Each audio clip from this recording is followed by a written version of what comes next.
1045 The Team and 1045theteam.com. It is Levack Goz here with you. And joining us on the phone lines, he's formerly from CBS 6, now a part of the ESPN family of networks, Doug Sherman. And he's going to be on the call for the basketball tournament, a $2 million winner-take-all tournament. Doug, you were on the call last year. Does it feel any different watching the 2017 basketball tournament? No, guys, I would say it feels about the same. And you know, you hear the big number. You hear $2 million winner-take-all. And that is great. It's really appealing, but you stop and think about it. You know, each of the players on each roster gets an assigned amount, you know, from between usually $150,000 down to 75, somewhere in there. It's negotiated with each team and with each general manager, and a lot of times it's predicated on how much that guy is going to play throughout the tournament. But, you know, you have to win a half a dozen games just to get that. So it's not like it's a one-shot, hey, win one game, win $2 million. 62 of the 64 teams don't even make it into the $2 million game. And so a lot of these guys are essentially playing just for the fun of it for a month and a half and get nothing for it. And so it's not like life-changing money, not to dismiss $150,000, but it's not like if Brett Bisping's team wins, he gets $2 million in his pocket. But anyhow, it's fun. It's a great setup, and we're well underway and having fun with it. Don't worry, we already interrogated Brett. He wins $167,000. We asked him straight out with the Peoria All-Stars he's playing for. We see Brett Bisping in that game. What games are you going to be covering coming up here? Well, the Super 16 gets underway a week from today. We've got two different teams of announcers this year. Last year I did all of the Super 16, Elite 8, semis, and final with either Fran Fraschilla or Dan Dockich. This year, Doc's schedule wouldn't allow for him to be in there, so Fran and I are doing, we're splitting the Super 16 and Elite 8 with Scott Graham, who's the voice of NFL Films, and he's paired with Seth Greenberg. So they're doing the Thursday, Friday games next week. Fran and I will be busy Saturday, Sunday, and then Fran and I will reconvene the following week for the semis and the finals down in Baltimore. You may remember his voice from CBS 6. He's now a part of the ESPN family of networks. He's going to be on the call for the basketball tournament, which you can watch via the Watch ESPN app. It is Doug Sherman joining us now. And is there any players in particular that you're excited to cover or at least watch during this tournament?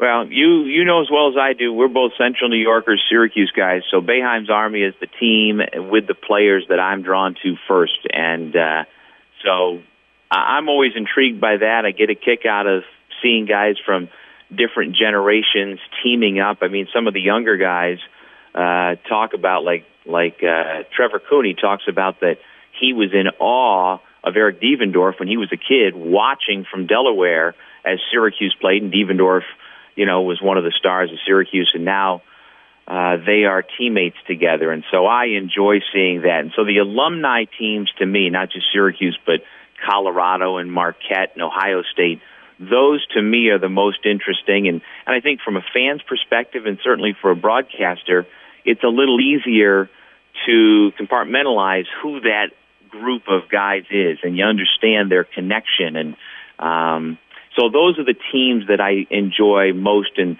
when you watch those, it's easy to remember the 6 overtime game for Syracuse at the Garden, or you remember a Colorado or a Marquette or Ohio State. And if Greg Oden is playing for Ohio State, it's pretty cool. So the alumni teams are what I always get a kick most out of. Yeah, I'm definitely with you on that too, because it feels like a real-life all-star team. It feels like someone grabbed the PlayStation or the Xbox and said, all right, let's go back in time. I'm going to grab my favorite player from this team and then play him with this guy. But then it comes to life in the basketball tournament. It definitely is really cool there. Doug Sherman joining us here at the phone lines on 104.5 The Team. What do you see as the future of this tournament? We know that Fox is doing some things with the Big Three, and the Olympics are now going to a 3-on-3. Are we going to see more tournaments like the basketball tournament, or is this just the early stage? We may see this get even more and more coverage and actually get like almost a cult following going forward the next few years.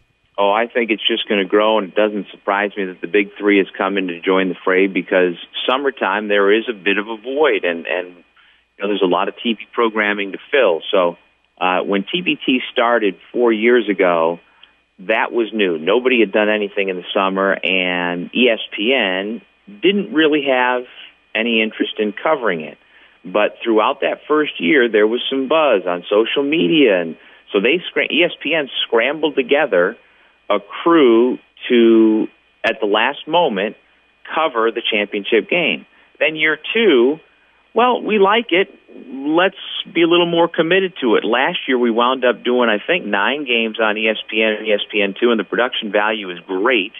And because the ratings we got last summer were so good, I mean, on head-to-head nights, we were beating Major League Baseball and getting better numbers than they would have ever anticipated for those slots in the dead of summer. ESPN has furthered its commitment. So TBT has been led by John Mugar, who is the founder and the brains behind the whole thing, ponied up for a new contract with ESPN going forward, where more and more games are being broadcast.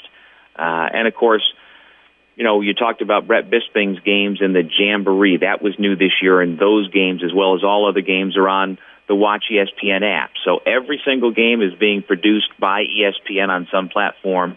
And then from the Super 16, which is the Sweet 16, if you will, but the Super 16 on, they're all on either ESPN or ESPN2. So it is just growing by leaps and bounds, and the reaction from people has been great. And I think there's enough room in the summertime landscape for the big three, and if other things keep coming, I think there's a want for it, and there's certainly enough players who want to be involved, because, you know, if I'm just sitting on my couch or playing pickup in the local park, why not go play with a bunch of really good players for a chance to make some money? I can't wait to continue to watch this. He is our pal, Doug Sherman. And Doug, if there's ever a Jordan Albridge High School team that plays in the basketball tournament, I know you'll be the first pick for that team, okay?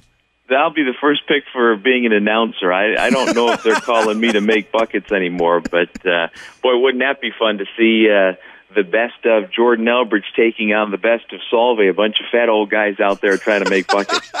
We'd have a lot of fun, and the Bearcats would come out on top. Don't forget that. Solvay would win that matchup. Only if it was fixed. And coming from Solvay, it probably would be fixed. Oh, no. That's enough with Doug Sherman. Doug, we appreciate the time. Take care, my friend. All right, guys. See ya.